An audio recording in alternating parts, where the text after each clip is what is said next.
Hello everyone. In this video, I'll be talking about heat transfer. Introduction. Heat transfer takes place when there is a temperature difference between systems. Example, when a hot cup of tea is kept at room temperature, the cup of tea gets colder after some time. This is since a heat transfer takes place between the hot cup of tea and the atmosphere, and hence the hot cup of tea loses its heat energy and it gets cold. Now there are three distinct modes of heat transfer, namely conduction, convection and radiation. In case of conduction, mainly takes place in solids and it requires a medium. Energy is transmitted from one particle to another without displacement of particles in the medium. For example, in order to heat a cooking vessel, we keep it directly on the flame. And in this case, the cooking vessel gets heated by the process of conduction. Then convection takes place in mainly fluids and energy is transferred through movement of particles of medium. The way in which water is boiled by keeping it in a vessel on stove is by the process of convection.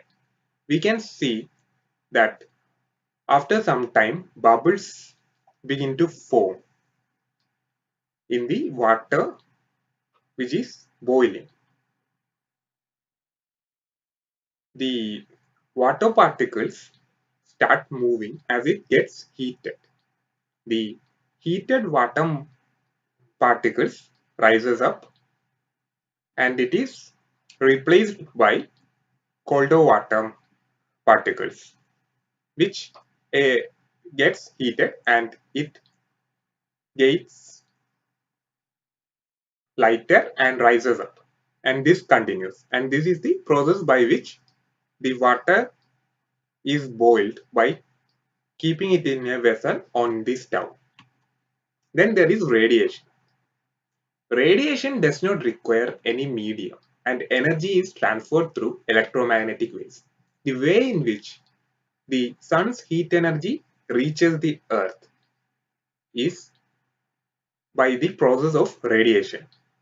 Since there is no medium between the earth and the sun and only vacuum exists.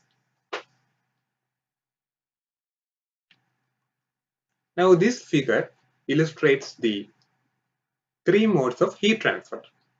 In this we can see that the metallic rod gets heated by conduction, while we can feel the heat directly above the flame by the process of convection, in which the heated air rises up and it also radiates thermal energy, which we can feel nearby by keeping our hands nearby. Now we can see conduction in more detail. Conduction is the mechanism of transfer of heat between two adjacent parts of a body because of their temperature difference. Gases are poor thermal conductors, while liquids have conductivities intermediate between solids and gases. Heat conduction may be described quantitatively as the time rate of heat flow in a material for a given temperature difference. Okay, now we can see. In this case, a metallic rod is kept connected to two heat reservoirs. The temperatures Tc and Td are different. Tc is greater than Td. After some time, a steady state is achieved. In this case, the rate of flow of heat H is proportional to the temperature differences, that is Tc minus Td, and the area of cross-sectional area A, and is inversely proportional to the length L. The temperature decreases from point C to D steadily, and the rate of heat of flow H is equal to K into A into Tc minus Td by L. Here K is a constant of proportionality called the thermal conductivity. The greater the value of K for a material, the more rapidly will it conduct heat. The SI unit of the constant of proportionality is joule per second per meter per Kelvin or watt per meter per Kelvin. Now convection. Convection is a mode of heat transfer by actual motion of matter. It is possible only in fluids. Convection can be natural or forced. In natural convection, gravity plays an important role. In forced convection, material is forced to move by a pump or by some other physical means. Examples of forced convection can be observed in the case of our circulatory system, in which the heart pumps the blood. Similarly, the coolant in an automobile is also transferring heat by the process of forced convection. Natural convection is responsible for many familiar phenomena. As shown in this figure, the sea breeze and land breeze is a consequence of the convection. In the day, when the ground gets heated more than the water, hence the air above the ground rises up and air from above the sea tries to move into that space, and this causes the sea breeze.